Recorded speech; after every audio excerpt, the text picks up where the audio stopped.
Let me catch my breath. I just ran up the stairs.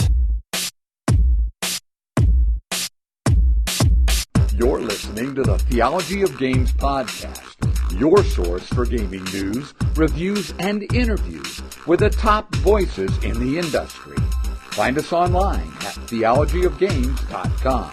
And now, here are your hosts, Scott Firestone and Jeremiah Isley.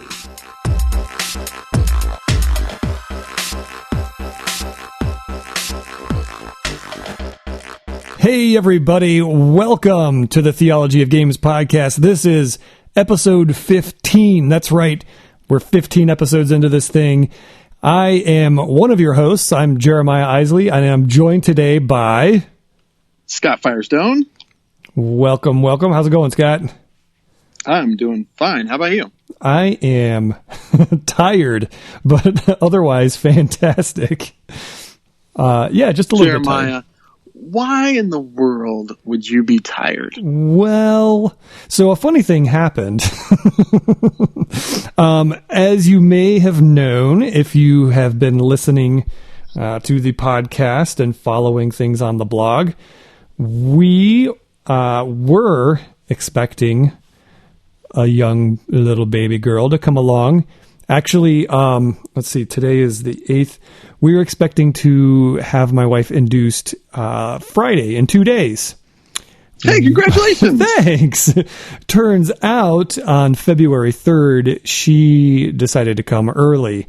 So we had a crazy... February was a blur. You'll notice we actually intended to do this episode in February, right at the beginning of the month, and I believe it might have been the day that we were planning on recording. I said, hey, we can't record today because the baby is coming. It's go time.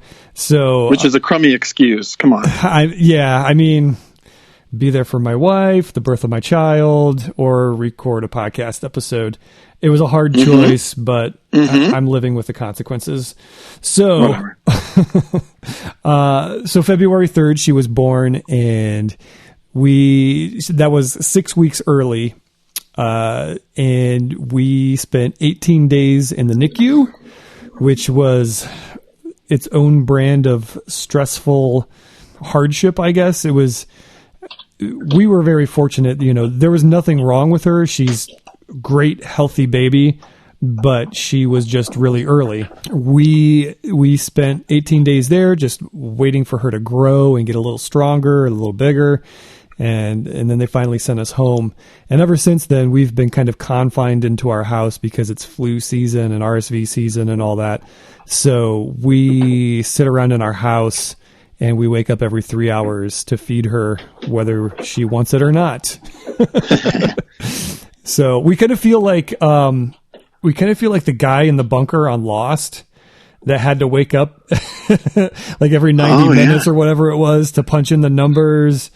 That's kind of how I feel right now. Like, oh no, what time is it? Oh, we got to go feed the baby.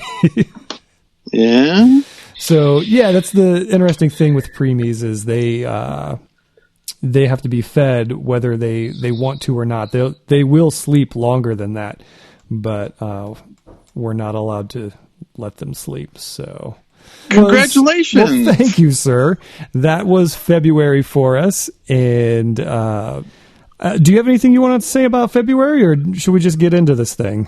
No, I was just going to say that my oldest son was born 4 weeks early. Okay. And then my wife also had undetected preeclampsia, and so he was very small as well. Yes. So I totally get where you're coming from with the whole having to feed, whether they like it or not, and avoiding everyone. Right. All of our family was like, hey, we're so excited to see him. And I'm like, great, you can't. Because, I mean, you can see him, but, like, we're not going to go down. Hey, let's go out and go get our picture taken with the whole family. No. Nope. He's small, and he has to be away from people. And, like, they weren't quite getting that. And when they're so small, they don't fit in preemie clothes, you're like, man, this kid's small. Yeah. She was 4 pounds when she was born. So yikes. Yeah, he was 413. Okay, yeah. And then he went up a little bit, but then he actually went down before they let us take him home from the NICU. We're Right. like, what are they doing? They can't do that. This is wrong.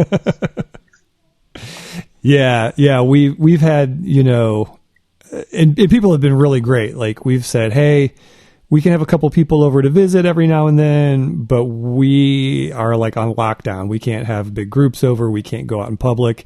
We're going to places like where you can sit in your car and eat, like, drive-in kind of places.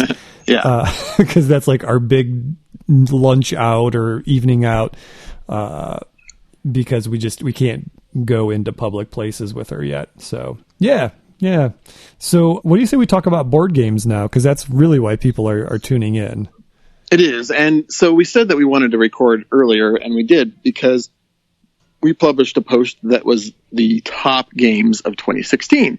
So we thought, hey, for this podcast, we were just going to talk about those top games of 2016 and just kind of ignore the fact that it's March and pretend that this is a month ago and that it's closer to the time of 2016. Like early a month ago, like yes, the 1st or 2nd of February. When it would make sense. Whereas March 8th doesn't make sense, but still, just go with it. Time. What is time? Wow. I didn't know we were going to get that deep. Well, anyway, so what we did is we did a little different this year. In the past, we've done kind of top 10 lists. This year, it is a top 10 list, but it's each of our top 5. So we've done a top 5 for each of us. And then we also went to you, the listeners and readers of Theology of Games, and asked, hey, what are your top 5 games of the year of 2016? And we got a lot of good responses, and we have some really good games on this list. I will say 2016 was a really great year for games. It was. There were a lot of hard decisions to make, and I love that hardly any of ours overlap. So I feel like we've really got a good cross section of what happened last year in gaming. So good stuff. Agreed. Good stuff. So what do you say we jump into this?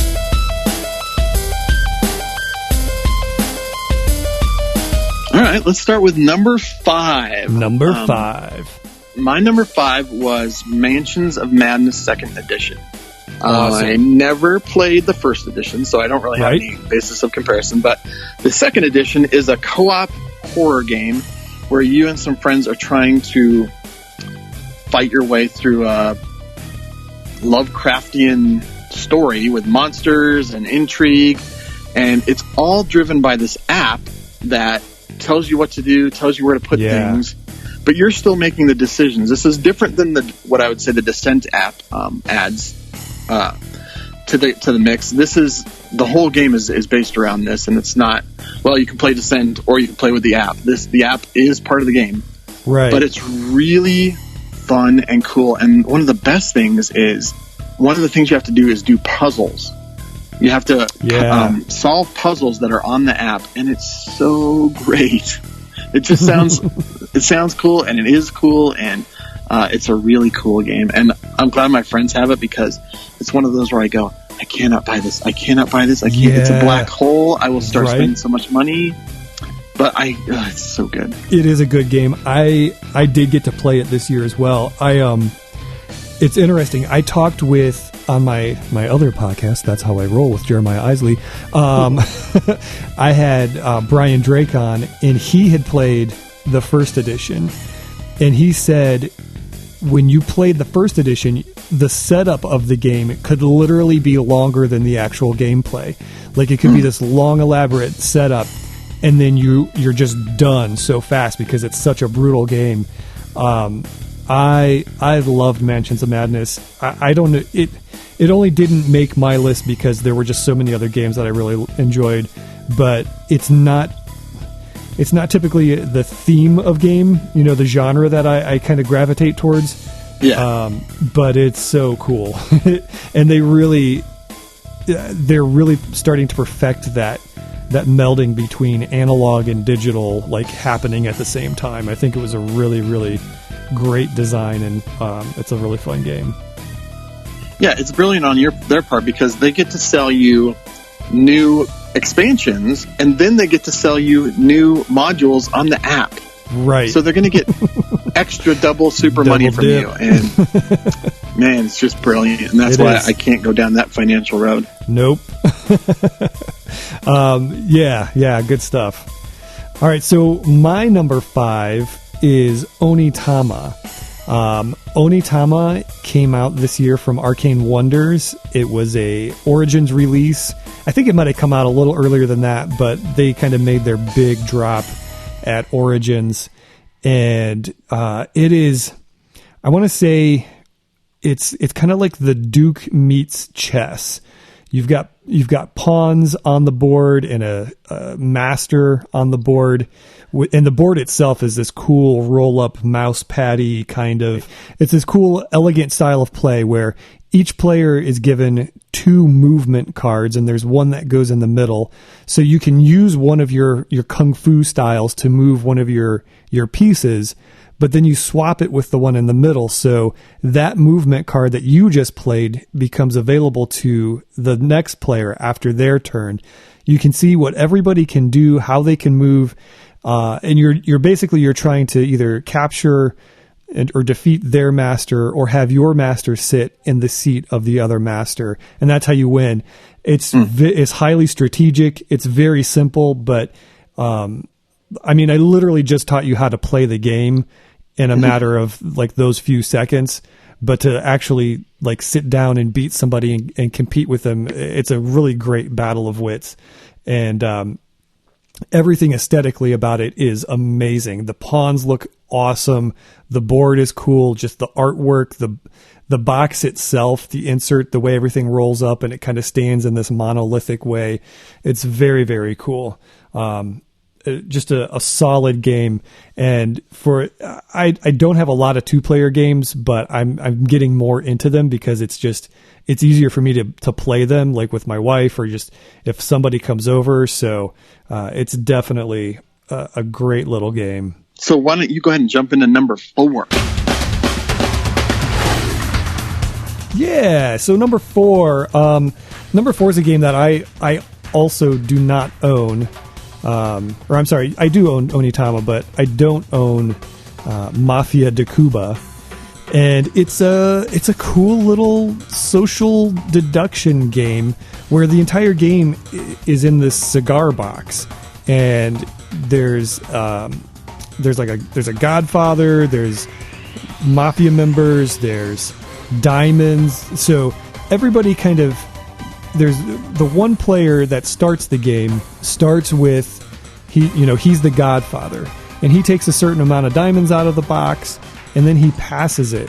And so certain players are taking rolls, or they're taking diamonds, or they're doing certain things to the contents of this box.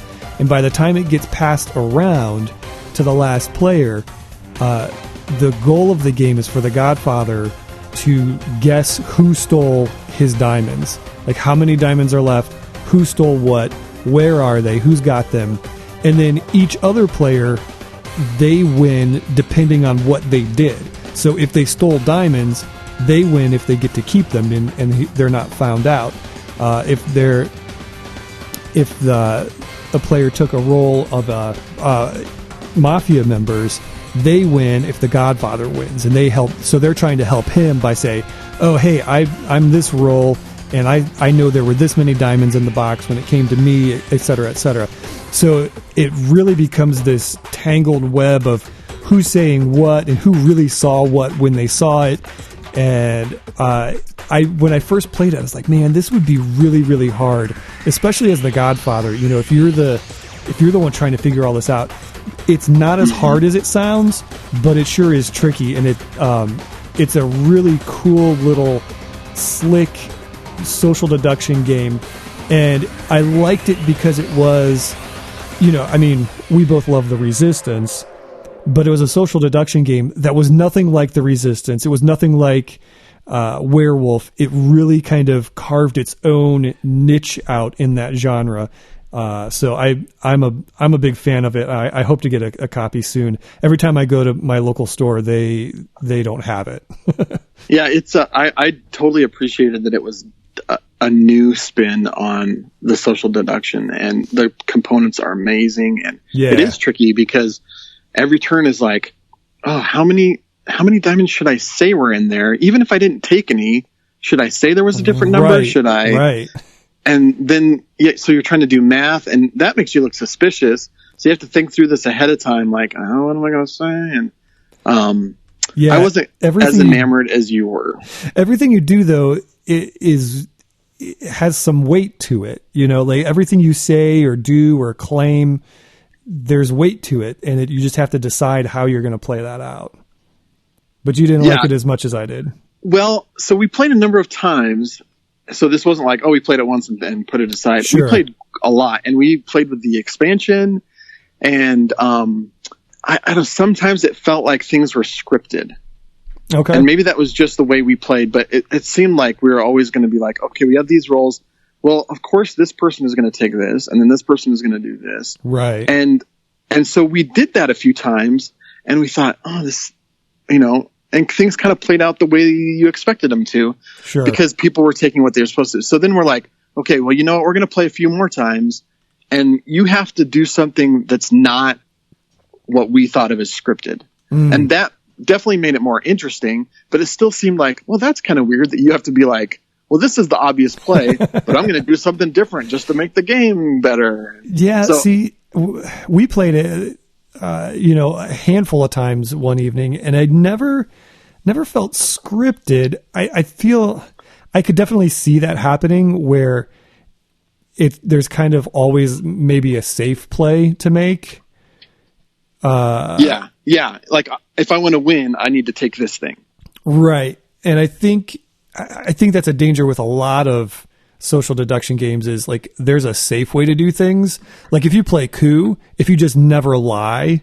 Yeah, that's true. Like that's like the easy way to get through that game, or, you know, Sheriff of Nottingham or something like that, where there's some bluffing involved. I never felt that when I was playing this game. Maybe it was just the group I was with, but, and that with social deduction games, that's a big thing too. It really depends on the game, the people you're with.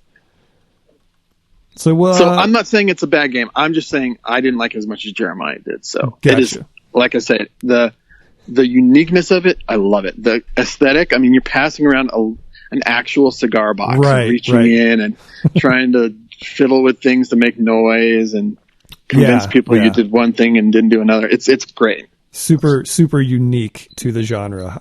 I really appreciated that about it. All right. So, what's your number 4, sir?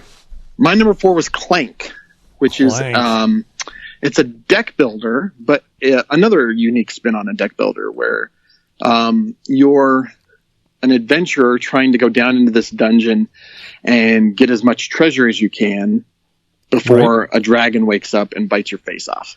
Awesome. So you're building a deck with different, you can get all these different cards that help you, but some of them make noise, which is the clank in the name. And when you clank, it wakes the dragon up a little bit more. And so you have to put these cubes in this bag, and then when it's clank, you pull out cubes, and certain things can happen that'll make your life go down. And so all the while you're trying to balance clanking with trying to get the best treasures. And the push your luck aspect is you have to make it out of the dungeon before the dragon wakes up, or you die. So it could be that you have very fiery. So you could have the total best, most awesome treasure, but if you do it one turn too late, doesn't matter. The guy that came out with a shiny penny beat you because he ran out early. And he lived. Yeah. So I like the combination of the push your luck and the deck building and all that stuff. It's really clever, and they just came out with it, or they just are about to release an expansion that's a standalone. That's basically the same thing, but underwater. So you're still clanking, I guess, but now it's blurping. They didn't change the name. It's not blurping, but you're making some kind of noise. One pinging, please. Love that movie and book. So Clank is just it's a fun, and it's friendly. Like Dominion, let's face it, is the best deck builder there probably ever was and ever will be. Right. But it's also like, hey, boring. who wants to? Yeah, it's super boring. Who wants to build? Did you just buy a duchy? Yeah, I'm going to go with a festival and a library next time. Oh, dude. Like, I can't convince my kids to do that. But I can go, hey, who wants to dive into a dungeon and wake up a dragon? They are on board with that. Absolutely. Very cool. Yeah, I have not played it. I keep hearing people raving and raving about it. I hope to get my hands on it very soon. But yeah, it sounds great. It sounds, like you said, just I love the unique twists on things that are kind of becoming staples in the gaming genres. So folks are getting creative out there. It's good to see. Yeah, number 3 for me is, this is kind of a cop-out, I suppose, but it's Codename Pictures. Codenames it's just an unbelievable game. And it is. Every single person I've played it with has loved it. Non-gamer, gamer, young, old, everyone loves this game because it is a instant classic. And like, it's spread through like wildfire through our church. We had the pastor and his family over, and they played it, and she has given it to practically every family in the church. And people come up to me and are like, "Hey, have you played Codenames?" I'm like, "Yeah, I'm the one that. Yeah, I'm the one. I liked it before it was cool, man. You're playing Codenames because of me." And they look at me weird. But anyway, so Codenames Pictures is the same thing, but with pictures instead of words. Right. And the kind of trippy pictures. They're kind of weird. Yeah. But I don't know how you could do it any other way. But yeah, I mean, it's necessarily. But so they have multiple elements to them, and they're just kind of these strange pictures, and it's the same game with pictures. And I like it a lot because it's Codenames and because the base awesomeness is there. I would say that I don't like it as much as regular Codenames, but that's only because I'm a word guy, I think. Yeah. And there's just the picture one feels a little more constrictive to me because words can do so many things and have so many connotations, but the picture kind of confines you, and you have to do something about that picture probably. So anyway, it's still a great game, and it's fun to combine the two. You can actually have your board where part of it is words and part of it is pictures, and that works surprisingly well. I've never played it that way. I played pictures, and I agree with you. It's great. You know, the concept is still outstanding. It's still Codenames, but I did feel like I like stringing words together and, you know, subtle hidden meanings in words and things like that, or even, you know, inside kind of jokes or jargon with friends or family that, oh yeah, you would say that for that word, right? Where the pictures, it's a little obvious, it's a little just in front of you. But I haven't put the two together, and I think that would be a really, really awesome way to do it. I do know they are coming out with, is it Marvel and Disney? Like there's more Codenames coming out, like with themes and stuff like that. That was during February when we weren't writing news stories, but we saw the news story that they got a big licensing agreement. So you will probably have Star Wars Codenames, and you'll probably have Disney Codenames and things like that. So that it's so funny. I mean, I don't know if this was a big idea by Vlada, the designer, but because he's done all these big, amazing games, and then he's like, "Oh, I'll do this party game," and it turns into something that's like, it just took off. It's going to make him so much money now, just licensing the game, let alone, oh man, it's just amazing. So, absolutely, such a simple concept. And here's a pro tip: you can play your own version of Codename Pictures with DVDs. I can't remember if I've said this on the podcast before, really, but take DVD cases, make a thing. And it works. Like I thought that sounds kind of crazy, and then we tried it. It's great because you can use actors, and you can use the books that they're based on, and you can use characters and plot lines, and it's really fun. Outstanding. Try that. I'm gonna have to try that. So what's your number 3? So my number 3, and I guess we didn't really disclaim this at the beginning. We always, when we do our top 10 list, we always state that these are the top 10 or top 5 games for us that we played for the first time in the year of 2016 or whatever year it might be. So this game came out, I believe, in 2015 is when it hit. So it's a little bit older, but we got a hold of it at the very end of 2016. I actually bought it for my son for Christmas, and that is Flick 'em Up. And it is, I will be the first to tell you, this might be the only dexterity game in my collection. I'm trying to think now. I'm just not a big dexterity game type person. No, I guess I have Maximum Throwdown, which is its own form of dexterity with the card throwing and whatnot. But is, it's by far the largest dexterity game that we own. But it is so fun. For those who don't know about it, it is a Western themed flicking game. So you set up these great components. We got the deluxe, like, wooden component one. Yeah. So you've got these buildings that stand up. Absolutely. Yeah.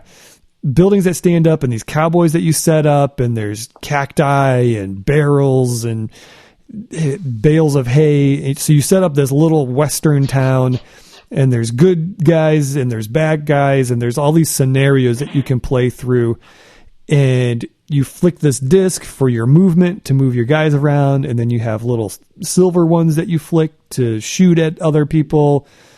So fun, just super easy to play. Well, easy to learn, but to actually master learning it and how to correctly do things definitely takes a little bit of skill and working out, but it's a lot of fun. We've really enjoyed it. We've gone through, I think we're through the first 3 scenarios, but my boys, every time we set it up, we love playing it. And I love taking pictures to post on Instagram because it just looks so cool. It's a very great looking game. Yeah. And there are 2 expansions out, and Jeremiah has one and I have one. And so, cause I also have the game and love it, and it's amazing. So, look for a review of the base game from both of us, and then we'll see what we can do about those expansions too. But absolutely, it is a fun dexterity game. I love dexterity games personally, and I have a number in my collection, but this is easily the most thematic. Oh yes. And yeah. The fact that there are multiple scenarios, like, it's just one thing to have a cool flicking game or a building game or whatever. But the fact that there are scenarios where you have objectives and things like that, and yeah, it's really you can go fun. In and out of buildings and have duels, and it's super cool. Yeah, it is so fun, and your fingernails will be sore from flicking, but it is well worth it. Man, are we on the 2 already? Yeah, number 2. Number 2. What? I'm up. So number 2 for me, again, I believe this came out late 2015. Yes. But I definitely got a hold of it and got a number of plays in 2016. And that is Orleans, or as some people say, Orleans. Nobody says that. Nobody says that. But Orleans from Tasty Minstrel Games, they call it a bag building game because instead of building a deck of cards and characters and abilities and whatever, you're kind of building this bag where you're throwing in tokens. It's these characters and different things, and you're playing them in the town of Orleans, and they're allowing you to gain victory points or gain other characters or gain, different things that you need as you're going through. And so it's this sort of worker placement / deck building, bag building kind of thing. But it's a game that just plays so smoothly. You look at it and you're like, oh, this is going to be complicated. But you get into it and you're like, I know exactly how I'm going to play this game and what I want to do, and I hope I don't get blocked out from doing that. And just an outstanding game, just a great game. Probably one of my top top 5, top 10 games of all time, not just of 2016. I really, really enjoy it. Whoa. Yeah. I love the artwork. It feels very medieval, like you're actually looking at a medieval painting with monks and peasants and stuff. But it's colorful. It's interesting, and I like that there's a lot of timing with it. You're always like, should I jump in there now? Because if I don't, they might grab that. But maybe if I wait, you can see what they can do and what they can't do, and it's a totally unique thing. And we've played, 6 or 8 games of it, and every one of them feels differently. It doesn't feel like we're, kind of rehashing the same things, because people try to do the same strategy or to do this because I know it's going to work, because it doesn't always work. You're always on your toes, kind of readjusting things. Absolutely, and there are races where you're trying to be the first one to get to a certain spot, or to fill up your be the first one up on a track or something like that. And so there's you have to watch what other people are doing, and it can affect your strategy. And it's a good game. I totally agree with you. Yeah. And there's an expansion that we really want to try, but haven't been able to get our hands on it yet. Absolutely. All about the expansions. Yeah. But the base game alone is fantastic. Super great. So my number 2 is appropriately number 2 because it's a 2-player game called Seven Wonders Duel. Yes. And I've probably mentioned this before, but I am totally against the grain when it comes to Seven Wonders. I think it is so average and bleh. Every time I play, I get done and think, something's missing. That game is just okay. Why do people love it? I don't get it. Yeah. But you are against the grain, but that's okay. I totally, and that's usually true. So, and I mean, I really enjoy Seven Wonders. I don't think it's the best game ever, but I enjoy it every time I play it. I can see why people it works well with large numbers, and it's fairly non-gamer friendly, and it introduces drafting and stuff like that. I get that. I don't know, because of all those things, maybe that it's all non-gamer friendly, it doesn't seem that interesting to me. But anyway, so when somebody said, hey, you want to try Seven Wonders Duel, I was like, no, but I decided to anyway. And it's great. I can't explain what the difference is. It is so good, people. I have played at least a dozen times. My 9-year-old wants to play that game all the time with me. Nice. Every game feels differently because you're leaving a few cards out every time, and there are 3 rounds, and there's lots of timing there too, because you're kind of building. It looks kind of like a pyramid where you have the way you lay out cards, and you only flip over certain cards once they're completely uncovered. So part of you is thinking, if I take that card I want, it will flip over those 2 cards, and they may be just what my opponent needs. And so you're like, maybe I'll let him flip them over. And there's lots of timing. It's a race game. You're trying to build things and claim cards and get victory points. And it works so well. I love it. That's great. I have not played it yet. I got it for Christmas this year. But obviously there have been other things going on. So I've been finally playing games again, but I haven't even cracked the shrink wrap on this yet. Oh, you got to. I'm looking forward to it. I really want to play it very badly because everybody that I've talked to has the same response that you have. Like, it's fantastic. It's great. So just waiting to get it on the table, but it'll happen soon. I'm really looking forward to it though.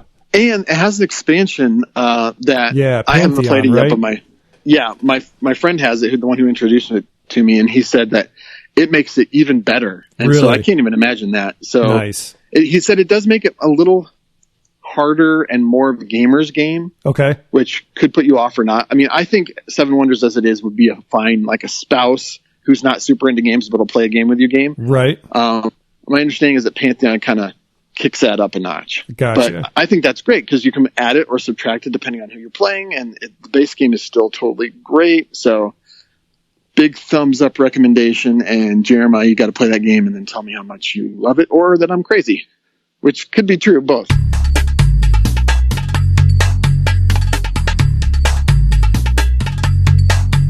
We're at number 1.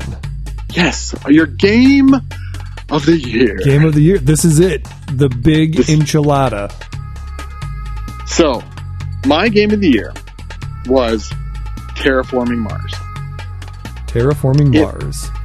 It came out and was gone in an instant.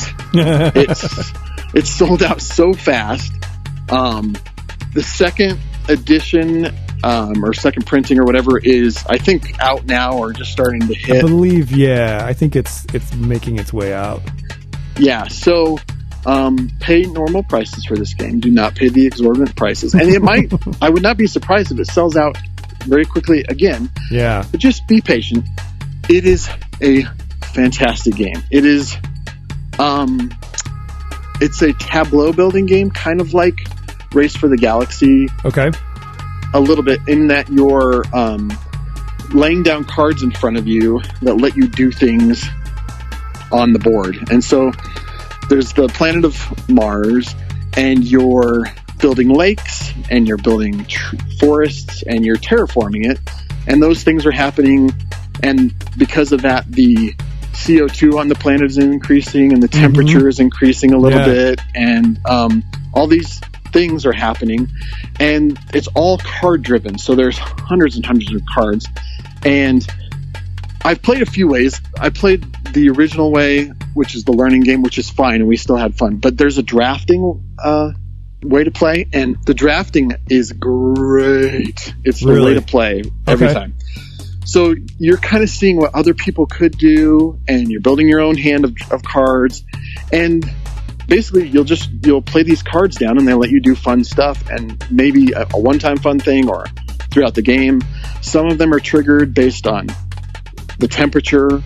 And so, you can only play this card once the temperature has hit this. And so you're trying to do things to make the temperature go up so you can trigger this card. And it's pretty complex, I will say that. Okay. But every game feels different because not just the cards that you get, and so it kind of drives your strategy, but also everyone starts with a different corporation that you're starting with.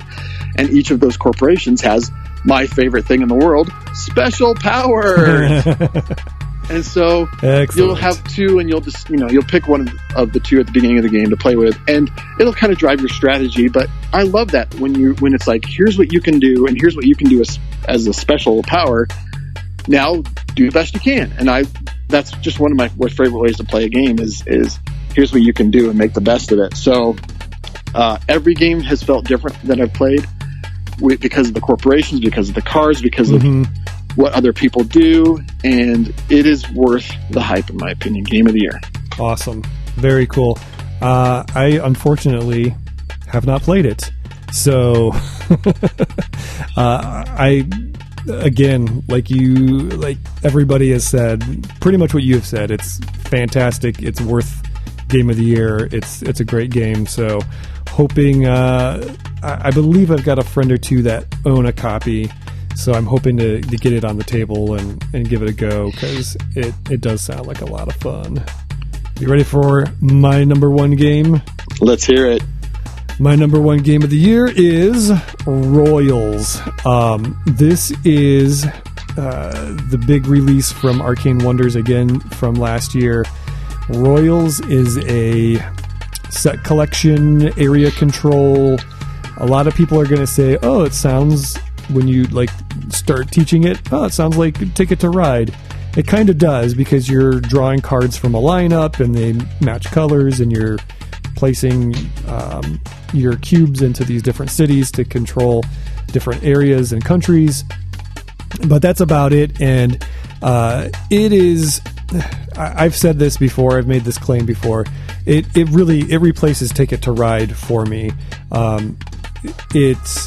It's very cutthroat, but there's ways to get back at people for cutting you off or for taking the territory that you're looking for. There's some really cool in-game scoring. There's more than just one way to score, by claiming a route and completing your ticket kind of thing.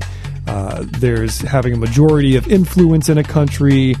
There's controlling each city in every country. So there's all these different ways that you can kind of attack the board and go and strategize.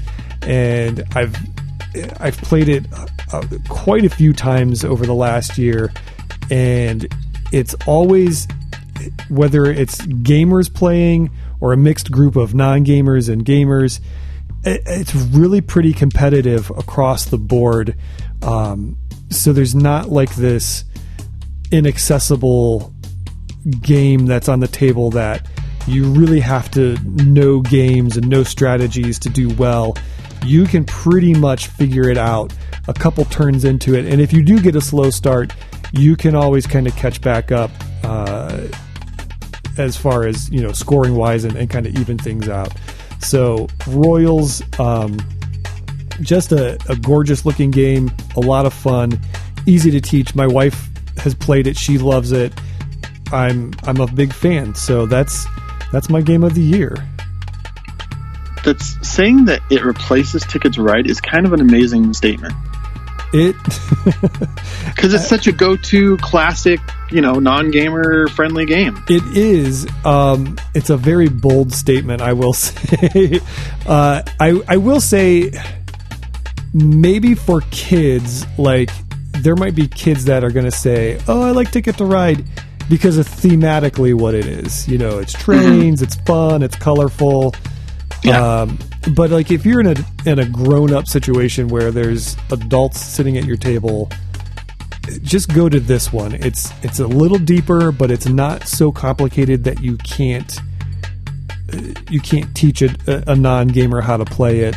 To me, I feel like there's just a lot more player interaction in Royals than there is Ticket to Ride, and I'm a big fan of that. Like, when there's player interaction happening and you're hoping that somebody's not doing something or somebody's not going to kill your influence in an area, like, that to me is where the tension and the fun comes. Like, instead of just kind of playing this game by yourself and, oh, he cut my route off and okay, now I have to go somewhere else.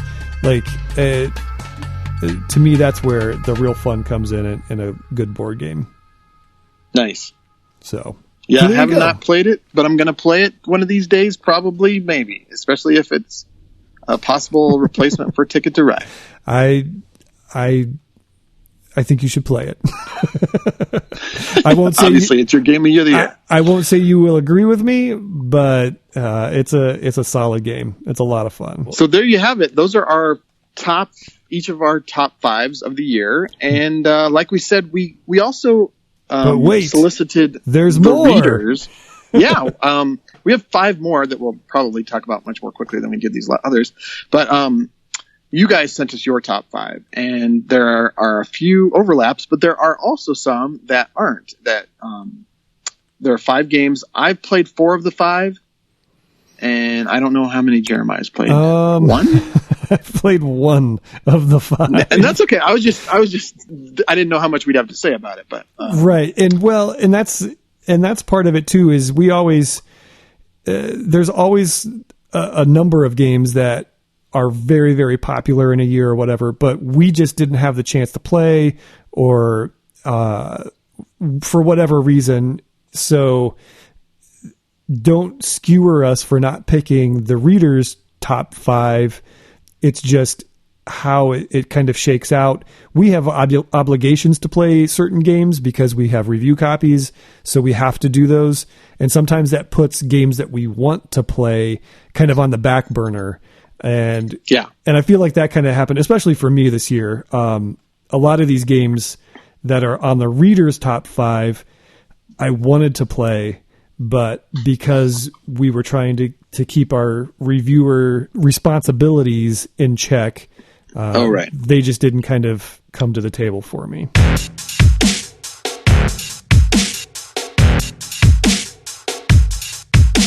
So that's understandable.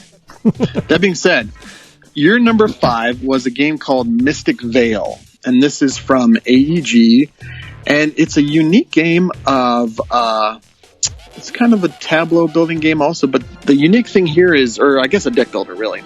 The game comes with these heavy duty card sleeves, and you'll take cards that you buy and put them in these sleeves, and then you can add other cards to the sleeves, and so cards will overlap, and you'll get special powers based on things that are in the sleeves, and it's kind of a unique mechanic where you're building this deck, but also these cards slip over each other and kind of unlock more powers. And it's interesting.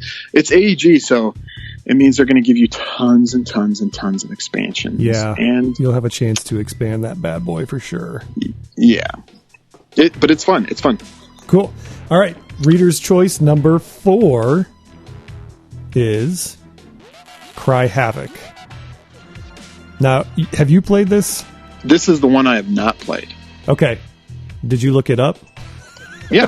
It's kind of a, I guess you could compare it to Blood Rage, or which is a game that we're supposed to have on our top 10 list, but neither one of us played it. But it's like a card-driven war game, and the sides aren't even. What is it? Asymmetric? It's asymmetric, and so everyone kind of has a little bit of a different power and a different strengths and things like that. And so you're trying to vie for control of a place. It's not a medieval fantasy setting. It's science fiction, and it looks really cool. And one of my friends has it and even brought it a couple nights, and I was like, oh, I want to play that. And then something else happened and I didn't get to play it. So I really want to play this, and I'm excited to try it, but haven't played it. There you go. I have not played it either. Big surprise. So number 3 is Mansions of Madness, the second edition, which we talked about extensively earlier in the show, but again, fantastic game, really, really well done. And I see a lot more of these analog digital mix-ups coming pretty soon. I think we're going to see a lot more of that, whether you like it or not. Yeah, and I like it. I'm totally fine with it.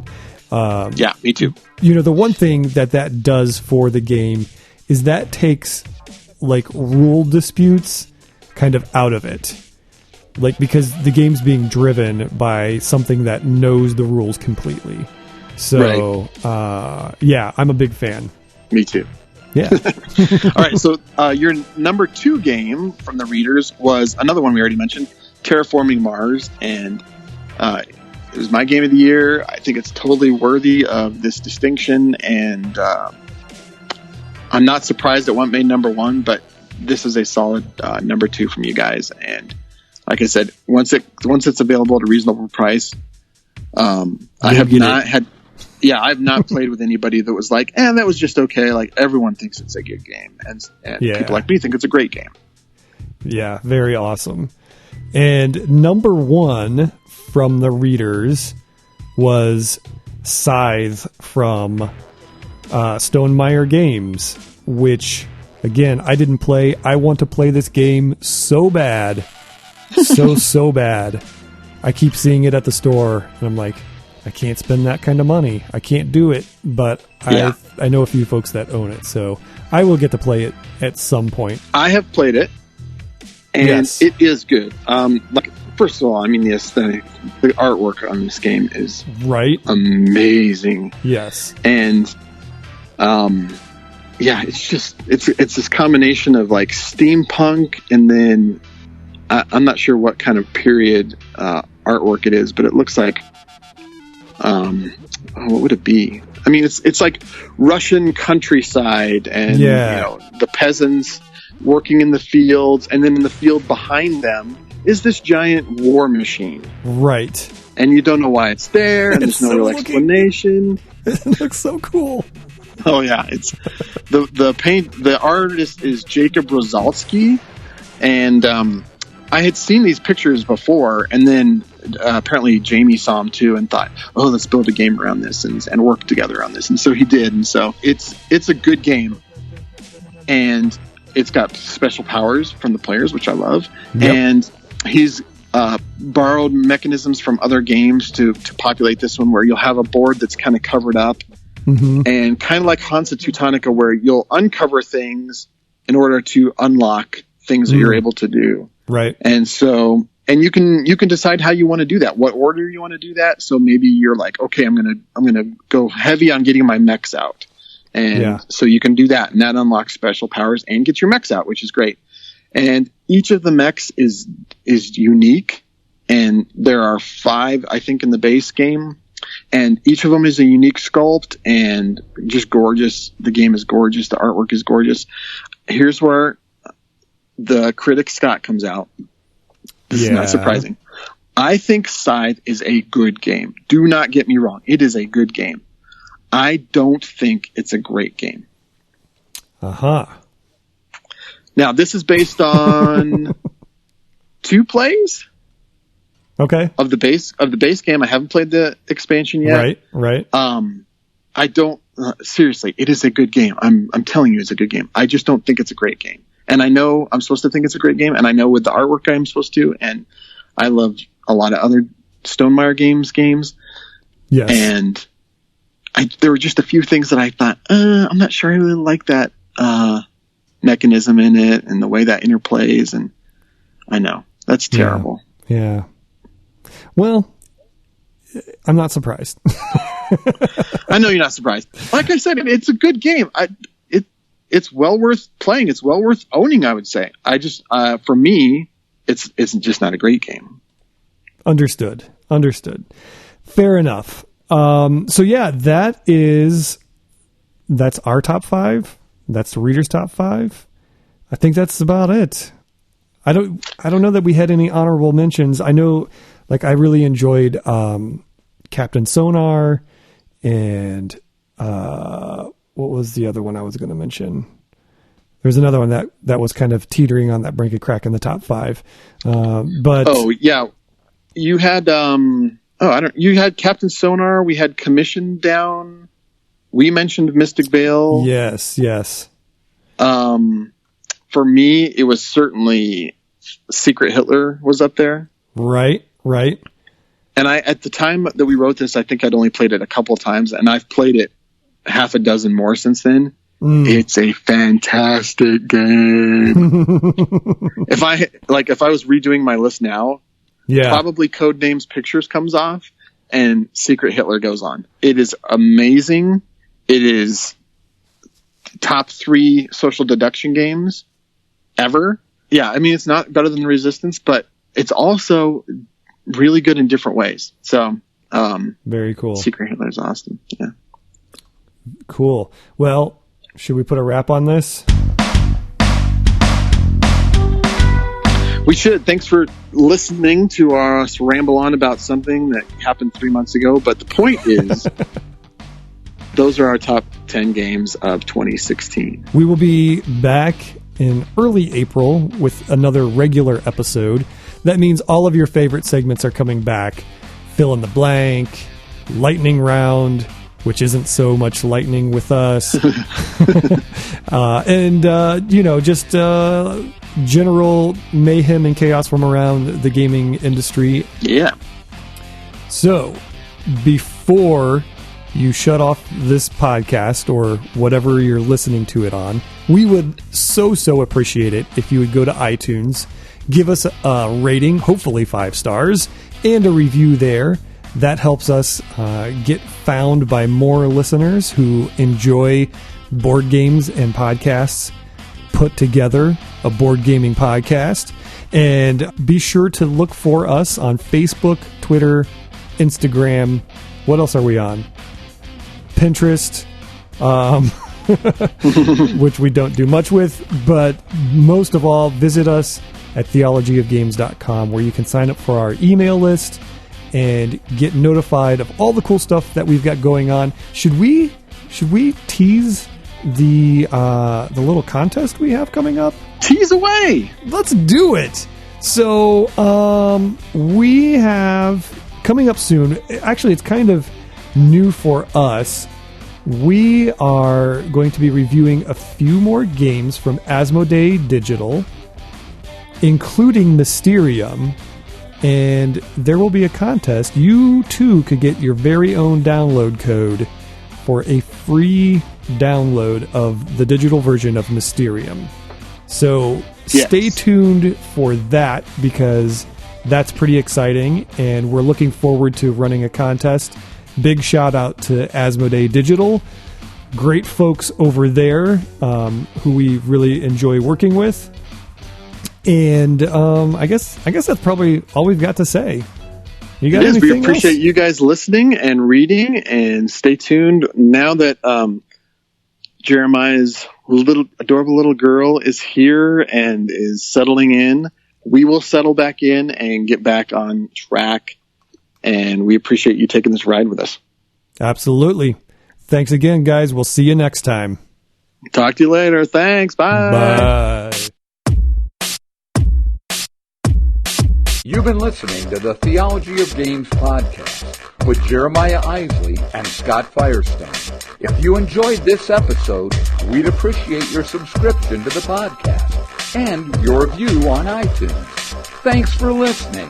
Have a blessed day, and until next time, get a game on the table.